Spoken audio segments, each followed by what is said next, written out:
Welcome to the Middle East AI News Minute for Monday, October 23rd, brought to you by Carrington Malin, Marketing for an AI-First World. Season 15 of Qatar Foundation's Stars of Science show, which drives scientific innovation among Arab youth, has awarded young Saudi engineer Mohammed Abbas Al-Boumijdad Top Arab Innovator. 2 years in the making, he designed a crawler robot specifically to monitor large vertical spaces, such as tall buildings, dam walls, or other hazardous vertical faces.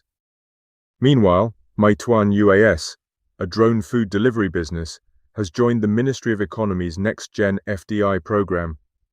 The Chinese firm will use the program to explore the possibility of introducing its delivery drones, operating systems, and drone hubs to the UAE. And the Kuwait Ministry of Health has become one of the latest users of Intuitive's 𝘕𝘰𝘵𝘵, the surgical robot, which has now been used for millions of operations worldwide, was used on Saturday to perform a life-saving prostate operation. The 𝘕𝘰𝘵 robot is now in use in Qatar, Saudi Arabia, and the UAE. These were today's top Middle East AI news stories, brought to you by Carrington Malin. See my weekly news digest for more stories and useful links. Thanks for listening.